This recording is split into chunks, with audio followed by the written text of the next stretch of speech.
Alam mo, ang problema, ganito, yung kumukontra, alam mo, I don't know, alam ko, may napansin ka, merong isang mahilig na ito talagang pusakal na anti-Duterte ito. Walang bukang bibigyan na talagang palaging masama ang Duterte. Tapos, yung desisyon ng Korte Suprema, kinawag niyang Duterte Court kasi yan eh, Duterte Court. Kung hindi ba naman ito, hindi nag-iisip, walang sentido ko ito eh. O, tingnan mo yung 13. Alam mo ba na yung ponente, si Justice Barbie Leonen, UP College of Law graduate yan.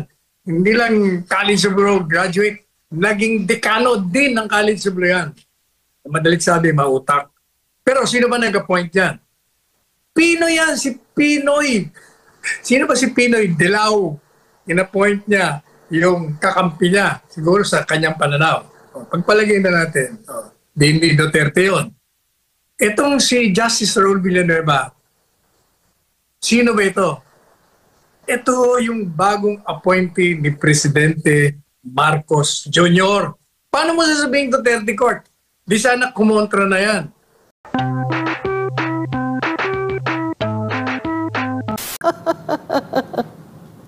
Siya. Kasi matatanda mo, di ba sabi niya, ayoko ng impeachment. Di ba? Okay, sasabihin niya sa atin, kita niya na, ako ayoko ng impeachment. Pero iba naman ang sinasabi ni Clara. Irespeto natin ang Korte Suprema, pero we disagree with it. O, iba naman ang kanyang tono doon sa kanyang principal. Yan na nga ba ang problema dyan eh. Pag wala kang access talaga sa presidente mo, di mo kilala yung principal mo, pamali-mali ang sasabihin mo. So hindi natin alam kung sa zona niya ay babanggitin niya yun. It's anybody's guess. Pero kung babanggitin niya man yun, abay sasabihin niya, I was against the impeachment. Di ba?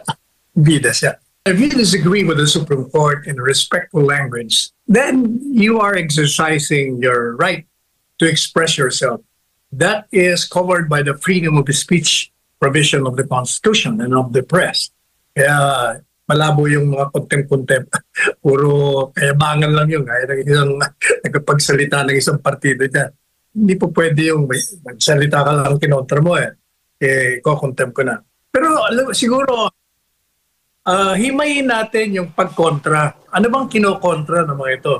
Number one, sinasabi nila, na dapat daw ang Korte Suprema hindi nakialam kasi equal ang tatlong sangay ng gobyerno. O equal branch daw sila.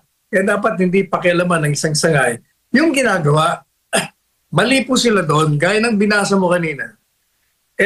Ang saligang batas, nagbigay ng kapangyarihan sa isang sangay na siya ang magkakaroon ng karapatan at kapangyarihan na sabihin kung ang ginagawa ng dalawang sangay at ang mga opisyalis nito ay labag sa saligang batas. Kung ito'y umabuso, sinasabi nga na ang Korte Suprema will determine whether there is a grave abuse of discretion amounting to or lack of jurisdiction. Yan ang number one. Kaya mali po sila doon. Ano bang sinasabi nila? Dapat daw hindi pakialaman ng impeachment court kasi sui generis. Sabi nga ng Korte Suprema, hindi porket sui generis yan, it's a political matter. Legal pa rin yan. Kasi ang saligang batas, pag may sinabi ron, applicable sa lahat. Hindi po pwedeng sasabihin ko, hindi, we are a class of our own. Hindi po pwede yun. Sabi nga ng Korte Suprema, yung pa, isa pang sinasabi nila, ang hirap dyan sa Korte Suprema, pati na yung mga gustong mawala ang impeachment, hindi nila sinusunod yung principle of accountability. Kasi all officials must account for their wrongdoings, for their illegal actions. Mali na naman sila doon, mali naman ang predicate nila. Wala namang sumisira at nagpapahinto ng proseso ng accountability. Kasi sinasabi nga ng Korte Suprema, habang totoo na maganda ang layunin ng pagtanggal doon sa mga may kasalanan na mga gumuwang mali, irregular, labag sa saligang batas. Pero ang pagtanggal sa kanila, kinakailangan paraanin mo doon sa prosesong inilatag ng saligang batas. Hindi po pwedeng lalabagin mo yon just because maganda ang layunin mo, natanggalin mo ang mga may kasalanan. Kaya sinasabi ng Korte Suprema, the end does not justify the means. Marami pa silang sinasabi. Yung isang sinasabi ng dating justice, si Justice Tony Carp, sabi niya, mali ang Korte Suprema dun sa 1-year ban. Dahil sabi niya, sinasabi raw ng Korte Suprema at yun din ang sinasabi ng House na hindi raw hindi raw nagkaroon ng pagbobotohan sa Kongreso basta ipinasa. At yun daw tatlo bago na dismiss nauna muna yung pag-transmit. Ang problema dito sa mga kumukontra, alam mo, sabi ko nga sa isang kaibigan kong abogado, the problem with other lawyers is that they cannot go beyond their biases. Their legal opinions are laced with as well as influenced by their political prejudices. Pag meron silang ayaw doon sa party na involved sa isang legal issue, nako, mahalata mo agad na yung opinion niya palaging pakontra.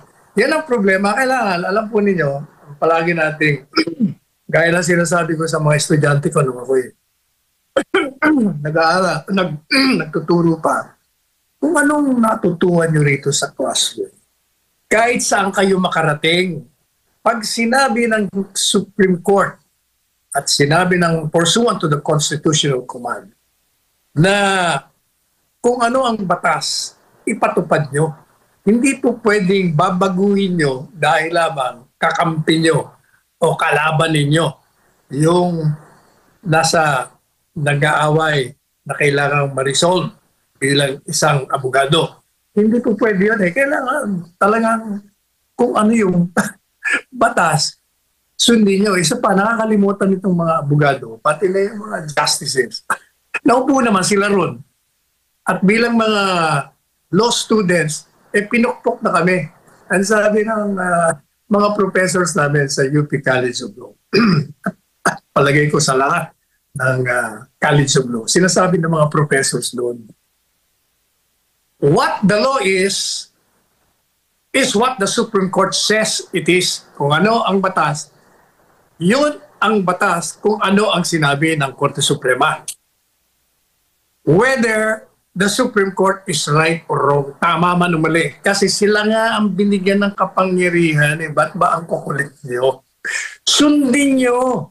Sila ang tama. Bakit? Bakit ibinigay ng Korte Suprema? Kasi dati naman, bakit ibinigay sa Korte Suprema? Kasi dati, before the 1987 Constitution, wala yung provision na pwedeng hindi magbigay ng desisyon ng Korte Suprema sa isang controversial na legal issue at palaging ang kanilang excuse, that's a political question. Ngayon hindi na po pwede, wala nang political question no such animal. Kasi sinasabi doon, judicial power includes the duty of the Supreme Court and other courts to resolve controversial at mga issue na nag-aaway-away, nag-uumpugan upang malaman sa lahat ng sangayan ng gobyerno kung merong pang-aabusong malaki na mawawalan sila ng jurisdiction dahil sa ginawa nila. Klarong-klaro yun eh. Bakit ba ayaw niyong sundin yun? Ito ang pinakamahalaga pa. Sinasabi nila, ibalik natin doon sa accountability. Naman po tinatanggal ang accountability. Kasi sinasabi nga ng Korte Suprema, teka muna, itong desisyon na ito, hindi namin ina-absuelto si VP Sara. Pwede kayo mag-file, pero gawin nyo next year. Kasi yung pinail nyo ngayon, lumabag kayo sa saligang batas. Dalawa ang paglabag. Number one, hindi nyo sinunod yung 1-year bar. Dapat isang complaint lang sa isang taon. Number two, hindi nyo binigyan ng pagkakataon na ipagtanggol niya ang kanyang sarili. Yun consistent yun sa due process clause of the Constitution na nagsasabi doon, pag ikaw ay dinimanda, kailangan ipaalam sa iyo at sabihin sa iyo kung anong dinidemanda sa iyo para magkaroon ka ng pagkakataon na ipagtanggol ang sarili. Yung nangyari po doon sa impeachment complaint, hindi nangyari yun. Tinawa, yung pinagpipilitan nila Justice Tony Carps at sa mga iba. Sabi niya, na-actionan naman na. Sabi mo, hindi na-actionan. In-actionan nyo nga, pero ano pang ginawa nyo? Tingnan nyo 3:39. Nagpuntahan sila doon sa speaker's room.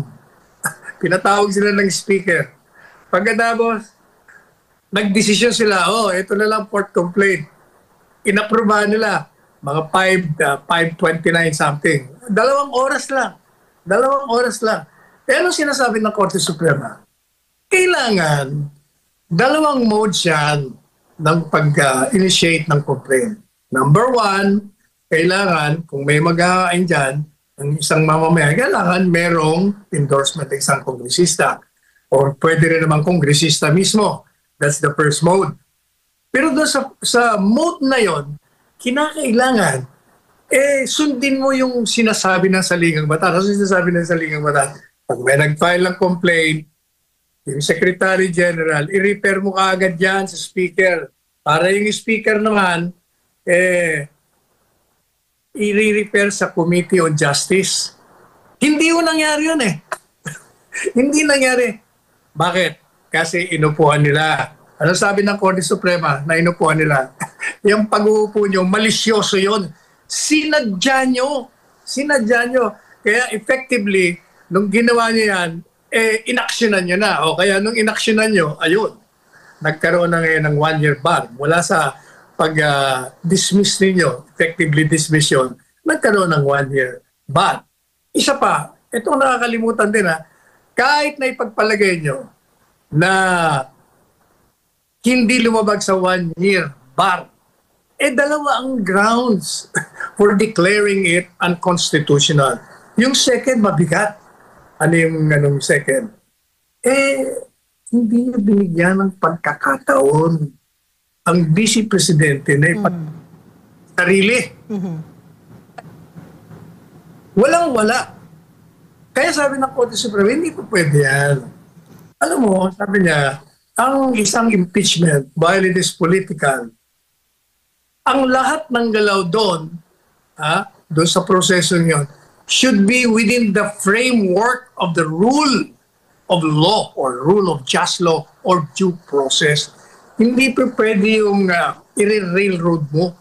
Kaya, naging desisyon. Kaya kahit nasabihin mo hindi sila nag-violate ng 1-year rule, assuming na tama yung kanyang teorya, paano yung due process? Sasabihin ng House, teka muna, binigyan naman natin ng pagkakataon dyan, tinatawag namin yan sa Kongreso sa mga committee hearings. So, tingnan mo itong tagapagsalitang ito, abogado pa naman.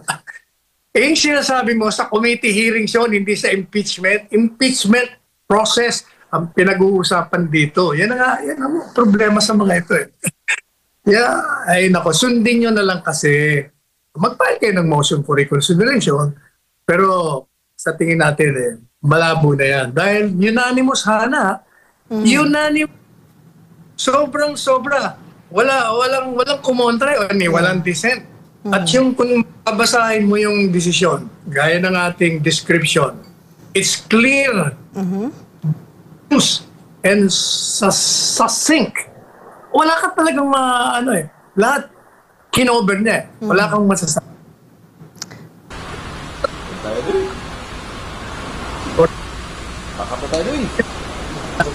Itong record dyan sa Kongreso shows na nagkaroon ng plenary action. Hindi naman yun ang kini-question eh. Ang kini-question, wala kayong pagkakataon. 2 oras lang eh. Ang sinasabi ng Korte Suprema, unang-una dapat yung articles of impeachment, merong mga ebidensya sufficiently to establish na yung mga krimen na nakalagay sa saligang batas na impeachable crimes like corruption, bribery, treason, betrayal of the public trust, and other high crimes, kailangan makita yon. At kailangan ng bawat isa sa inyo, mga miyembro ng House of Representatives, ay mabigyan ito ng kopya. Kasama na sa pagbibigay ng kopya niyan si Inday Sara na hindi nangyari. O, yun, sasabihin nyo, hindi, pumirma nga kayo, pero hinihingi na dahil ito'y malaking at maselang bagay na tatanggalin mo ang pangalawang pinakamataas na opisyal ng bansa na pag-aralan mo. Mapag-aaralan mo ba ng 2 oras, 7 ang grounds nyo. May mga naka-attach kung meron man. Pag-aaralan nyo ng gusto yon. At kailangan, sabi ng Korte Suprema, mag-debate kayo. Hindi pa pwede yung ginawa nyo 2 oras lang. Nag-usap-usap lang kayo doon. Tapos nagboto na kayo na i-transmit nyo. Talagang lumabag kayo. Tanggapin nyo na kasi. Tanggapin na kasi, Attorney Sal. Ano bang tips mo, Attorney Sal, sa pagtanggap sa pagkakamali? Hindi sabi ng Korte Suprema na wala na yung impeachment complaint. Ang sinasabi ng Korte Suprema, di-file nyo, mag-file kayo. Pero sundin nyo muna yung batas kung paano. O di-file nyo next year. O ano ba ang problema nyo? Ipapile nyo naman. O sige nga. Wala eh. Kahit anong argumento nyo, hindi tatama. Wala sa hulog. Kasi gusto nila, di ba sinabi ko na, marami sa mga senador ayaw na walang impeachment. Kasi you deprive them of their opportunity to shine during the impeachment trial. May coverage yun araw-araw. Di ba? Sayang naman. Magpapakitang galing sa pagtatanggol. Yung mga nasa grupo ng Duterte. Yun naman mga kontra, ganun din. Papakita rin nila ang galing nila. Alam mo, ang problema, ganito, yung mga kumukontra, alam mo, I don't know, alam ko, may napansin nga, merong isang mahilig na ito talagang pusakal na anti-Duterte ito. Walang bukang bibigyan na talagang palaging masama ang Duterte. Tapos, yung decision ng Korte Suprema, kinawag niyang Duterte Court kasi yan eh, Duterte Court.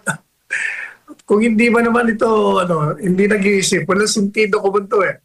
O, tingnan mo yung 13. Alam mo ba na yung ponente, si Justice Barbic Leonen, UP College of Law graduate yan. Hindi lang College of Law graduate, naging dekano din ng College of Law yan. Madalit sabi, mautak. Pero sino ba nag-appoint yan? Pinoy yan, si Pinoy. Sino ba si Pinoy? Dilao. In-appoint niya yung kakampi niya, siguro sa kanyang pananaw. Pagpalagay na natin, hindi Duterte yun. Itong si Justice Raul Villanueva, sino ba ito? Ito yung bagong appointee ni Presidente Marcos Jr. Paano mo sasabihin Duterte Court? Di sana kumontra na yan. 13. Wala. Kaya ang problema sa inyo, tanggapin nyo na ang desisyon. Saka isa pa, huwag kayong mag-alala na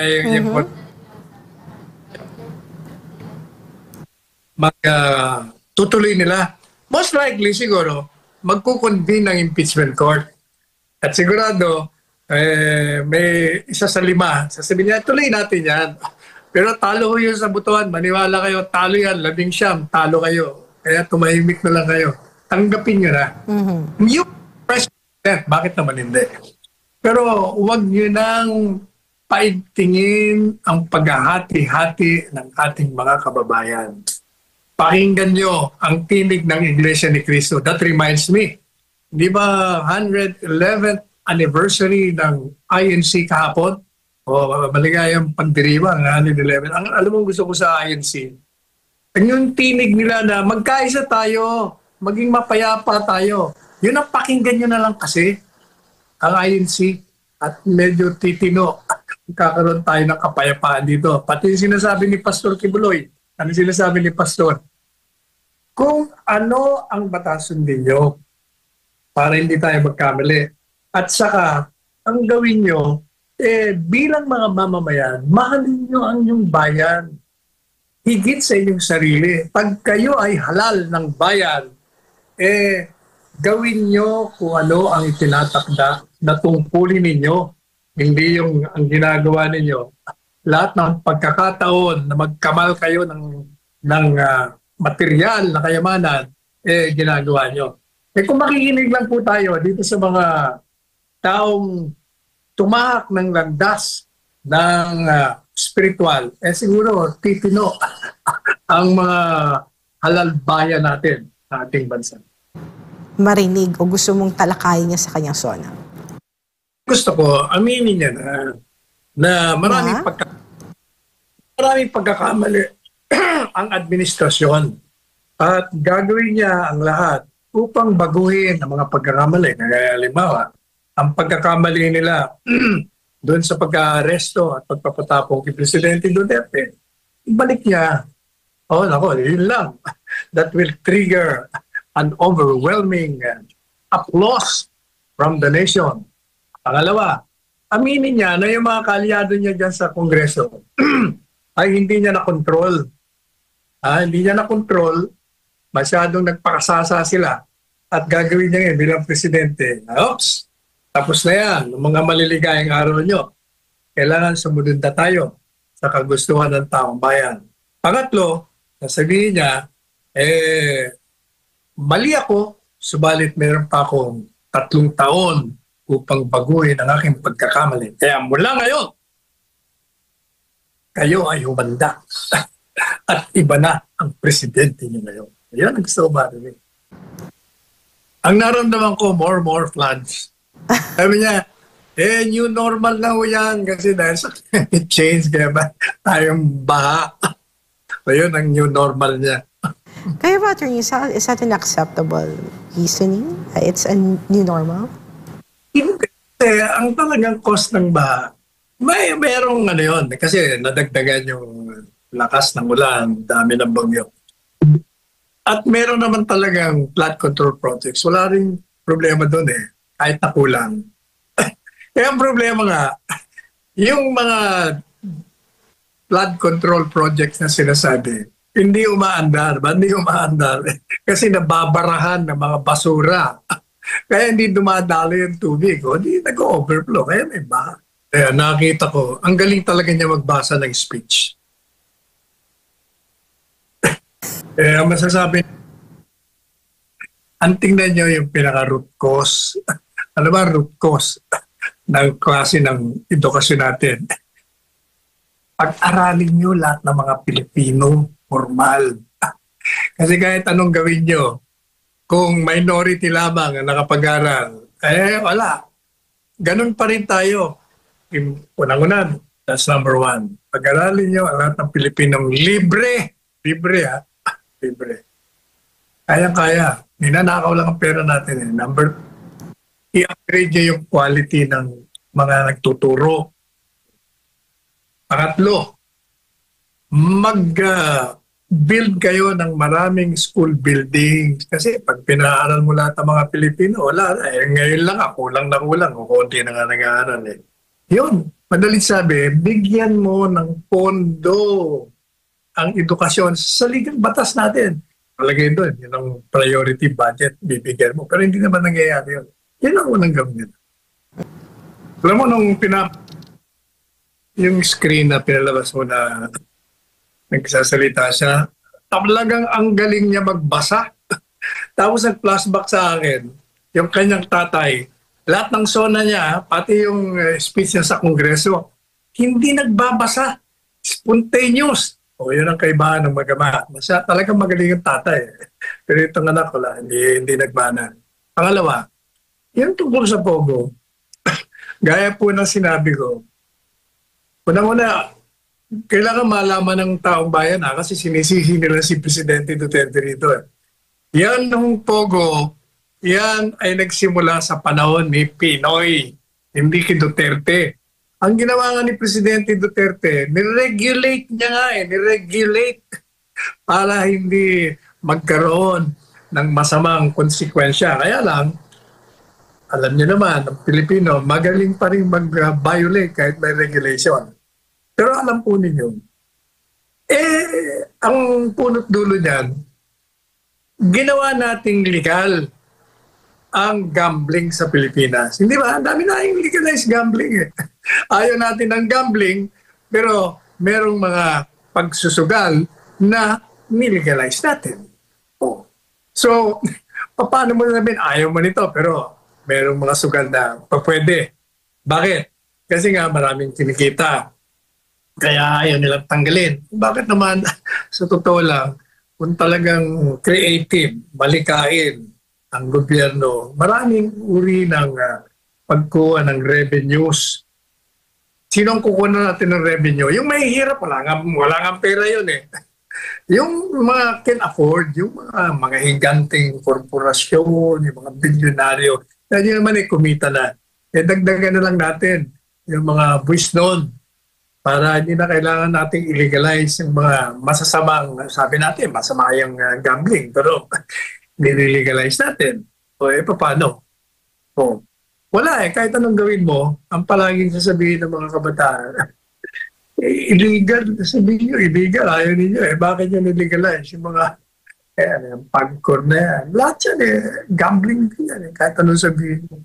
Tatanungin ko si Efren Anino Guhilde, o anong gusto mong gawin? Sumisigaw siya. Kulang na lang magsumigaw siya ng kanyang savior para isalba tayo sa pagkakalulong ng mga ganitong isa-isa niyang issue, Atty. Sal. Tapos pag sulong mo, sabihin mo sa amin, anong gagawin natin? At gagawin natin. Sabi naman ni Mel, ang sabi ni BBM, ang 19% tariff ng US para sa Pinas ay hindi natin desisyon. So, kaninong desisyon naman dapat ang 0% tariff ng US goods? Pilipinas ba or desisyon pa rin ng Amerika?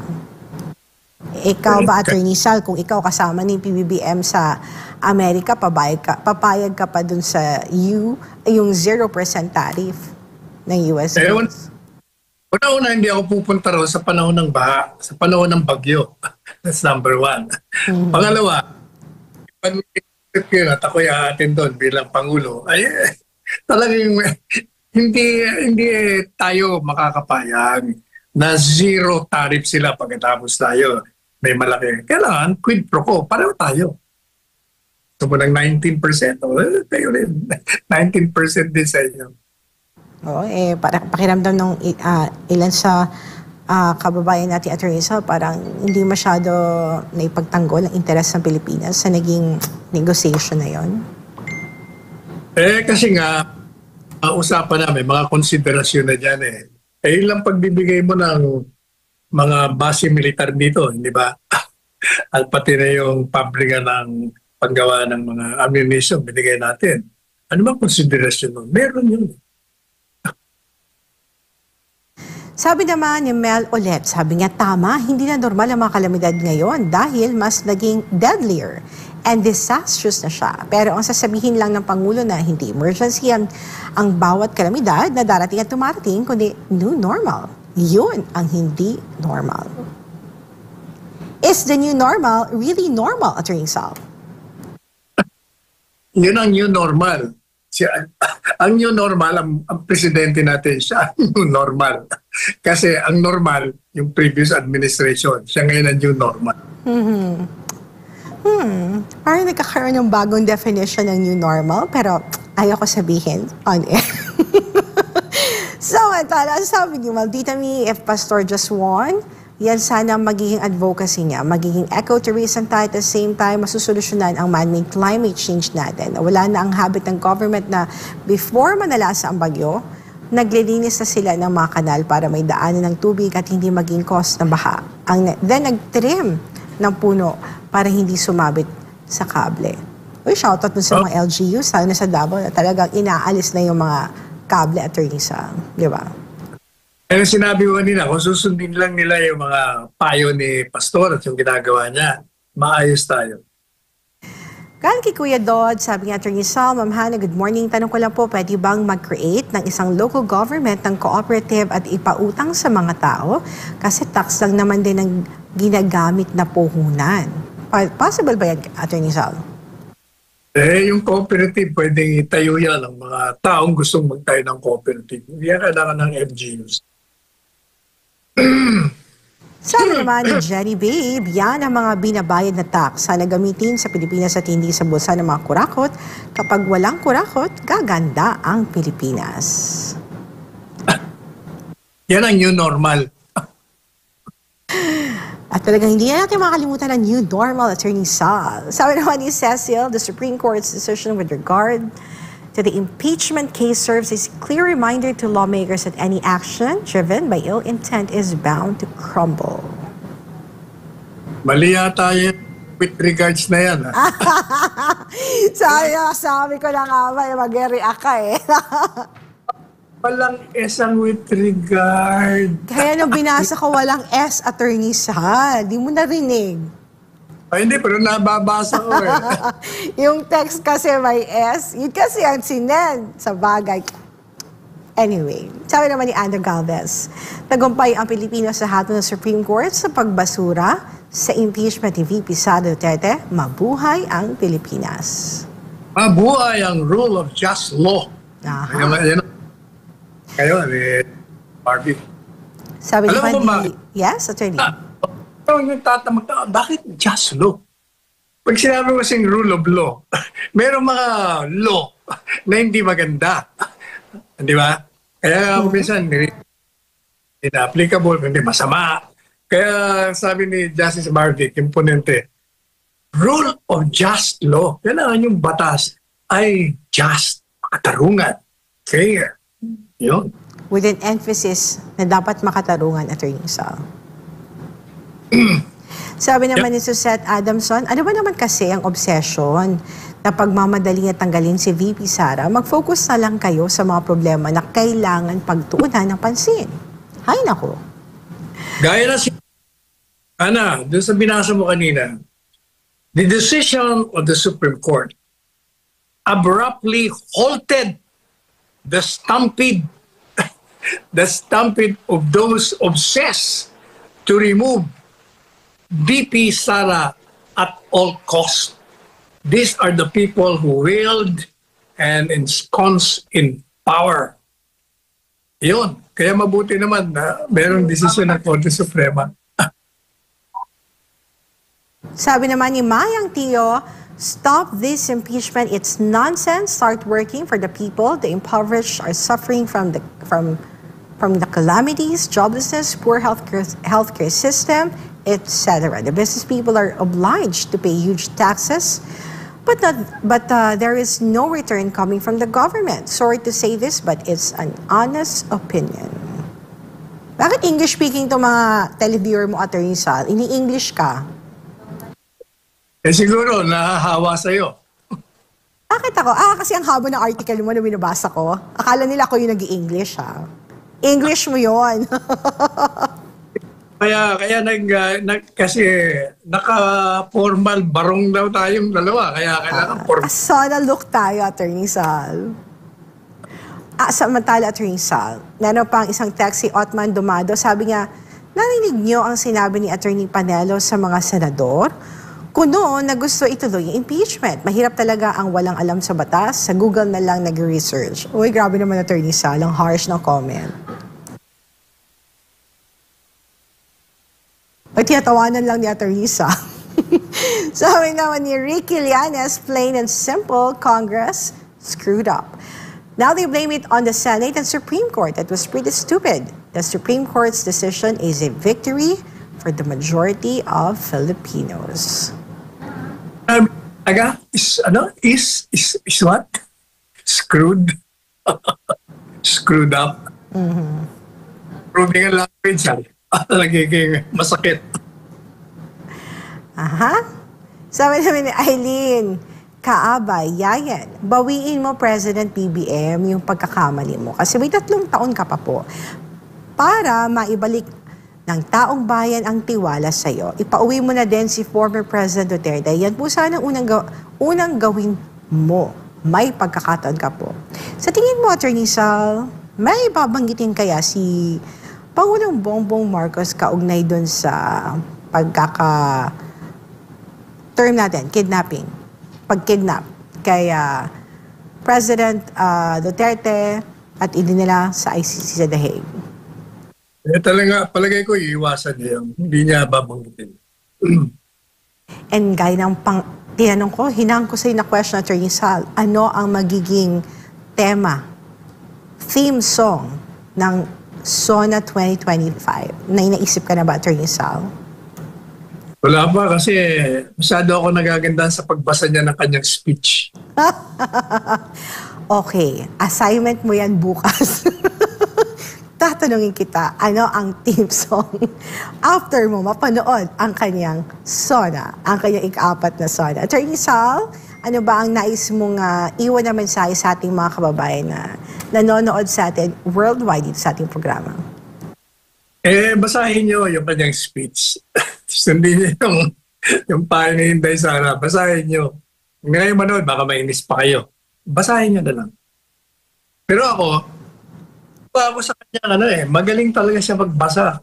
Pero yung mga tao, akala nila, ang galing pala magsalita nito. Hindi nagbabasa. Meron nakikita niyo yung dalawa sa kaliwa at kanan. May screen doon. Doon niya binabasa kaya gumagano'n yan. Pero binabasa niya. Yan ang technology. Pero ang tatay niya talaga, extemporaneous Kagandahan din kay Duterte. Nakakuha siya ng script, ng speech. Hindi niya rin binabasa. Bahala kayo. Kung ano lang nasa puso ko, ilalabas ko. Yun ang makatutulong. Alam mo, Attorney Sal, when covering President Duterte sa State of the Nation address, ang mas inaabangan namin yung reporters, yung mga off the script. Kasi minsan, mas malaking balita yung off the script kaysa doon sa sinasabi nga doon sa kanyang speech, Attorney Sal. Pero kaya, we're always on our toes nga, Attorney Sal, kapag nakikinig kami sa speech niya. Kasi kahit sinasabi niya maraming beses na nung ilang bahagi ng speech niya, maya-maya, meron naman siya sinasabi na, alam mo yon na malaki, controversial, at talagang usapan. Mga ng media at taong bayan, yung anong pagmumura. Pag nagmura, talagang palakpakan katakot-takot Enjoy mga tao.